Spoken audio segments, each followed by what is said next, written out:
ಭಾರತದ ಒಂದು ಸರ್ವಶ್ರೇಷ್ಠ ಕಾನೂನಿನ ಗ್ರಂಥ ಅಂತ ಹೇಳಿಕೊಳ್ಳಕ್ಕೆ ಹೆಮ್ಮೆ ಆಗುತ್ತೆ. ಅದನ್ನು ಬರೆದವರು ಬಾಬಾ ಸಾಹೇಬ್ ಅಂಬೇಡ್ಕರ್ ಅವರು. ಬಾಬಾ ಸಾಹೇಬ್ ಅಂಬೇಡ್ಕರ್ ಅವರು ಅಸ್ಪೃಶ್ಯತೆಗೆ ಒಳಗಾದ್ರು. Lot of discrimination he undergone and he is the 14th son of Ramji Sakpal and Bhimbai. He undergone so many pains, troubles, discrimination. Despite of that, he is able to stand and give something to the nation.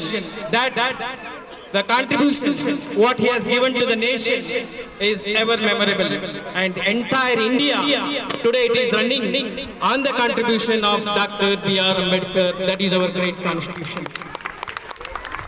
ಇಂಥ ಒಂದು ಪವಿತ್ರವಾದ ದಿನ ಸಂವಿಧಾನ ಜಾರಿಗೆ ಬಂತು. ಸಂವಿಧಾನದಲ್ಲಿ ಏನಿದೆ?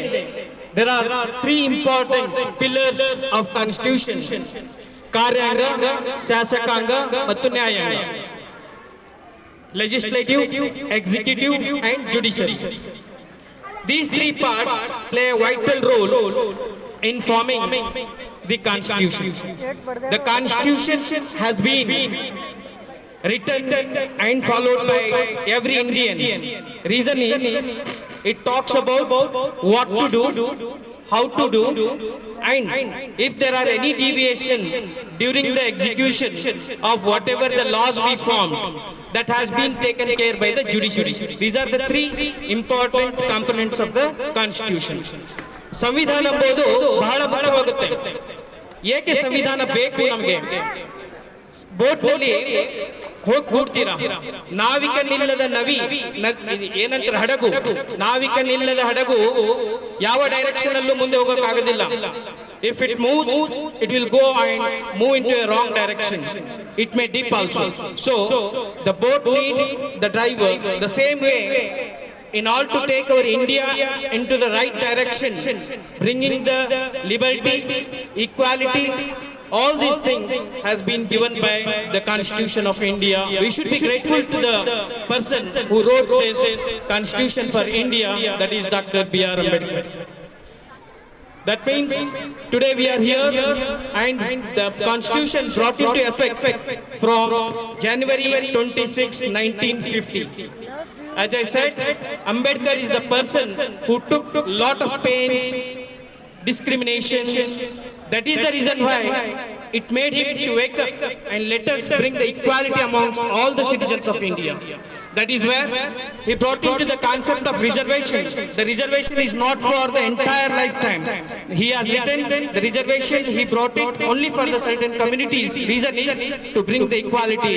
Because of the banking, the people started continuing the reservation system for a long time. It may be good or may not be good. That all depends upon the analysis of a different people. So, in order to respect our constitution, we need to do a very simple thing. We have to respect our rules, regulations, laws, and we have to stay abide with the constitution, so that what is the contribution you are going to give to the nation is just stay as a good citizen who can follow all the rules, laws, everything which are defined in the Constitution of India. Constitution of India has around 12 annexures, 25 parts, 407 laws. Like this it has been grown, and previously it has written in handwritten constitution. Still it is there in the Delhi. So constitution play a vital role in bringing the changes into the country, taking the country into the right direction, to bringing the equality amongst all of us. Thank you one and all for the Republic Day you all gathered here. It's been a great effort by all the volunteers who arranged the breakfast for us, who has arranged the puja for Bharat Mata and everything. For all the elders, I would like to thank. ಜೋರಾದ ಚಪ್ಪಾಳೆ ಮೂಲಕ ಅವರಿಗೂ ಕೂಡ ಗೌರವ ಸಲ್ಲಿಸಬೇಕು. And ಇವತ್ತು ವಿಶೇಷವಾಗಿ ಮಕ್ಕಳಿಂದ ಧ್ವಜಾರೋಹಣ ಮಾಡಿದ್ದು ನಮಗೆ ತುಂಬಾ ಸಂತೋಷವಾಗಿದೆ. ಈ ಒಲಿಂಪಿಯಾ ಕುಟುಂಬ ಮಾದರಿಯ ಕುಟುಂಬ ಹೋಗಬೇಕು. ನಾವೆಲ್ಲರೂ ಭಾರತ ಮಾತೆಯ ಸೇವೆ ಮಾಡುವ ಮಕ್ಕಳಾಗಬೇಕು. ಇಂದಿನ ಮಕ್ಕಳು ಲಕ್ಸರಿಗೆ ಅಡಿಕ್ಟ್ ಆಗಬೇಡಿ. ನೀವು ಯಾವಾಗ ಕಷ್ಟದಿಂದ ಮುಂದೆ ಬರ್ತೀರೋ ಅವಾಗ ದೇಶಕ್ಕೆ ಏನು ಅವಶ್ಯಕತೆ ಇದೆ ಎಂಬುದು ತಿಳಿಯುತ್ತೆ. ದಯವಿಟ್ಟು ಅಂಬೇಡ್ಕರ್ ಅವರು ಹಾಕಿಕೊಟ್ಟಂತ ಮಾರ್ಗದಲ್ಲಿ, ವಿವೇಕಾನಂದ ಅವರು ಹಾಕಿಕೊಟ್ಟಂತ ಮಾರ್ಗದಲ್ಲಿ, ಶಿವಾಜಿ ಅವರು ಹಾಕಿಕೊಂಡಂತ ಮಾರ್ಗದಲ್ಲಿ, ಸುಭಾಷ್ ಚಂದ್ರ ಬೋಸ್ ಹಾಕಿಕೊಂಡಂತ ಮಾರ್ಗದಲ್ಲಿ ನಾವು ನಾವೆಲ್ಲರೂ ನಡೆಯುವಂತಾಗಬೇಕು ಅಂತ ಹೇಳುತ್ತಾ ನನ್ನ ಭಾಷಣಕ್ಕೆ ವಿರಾಮವನ್ನು ಹೇಳುತ್ತೇನೆ. ಜೈ ಹಿಂದ್, ಜೈ ಕರ್ನಾಟಕ, ಬೋಲೋ ಭಾರತ್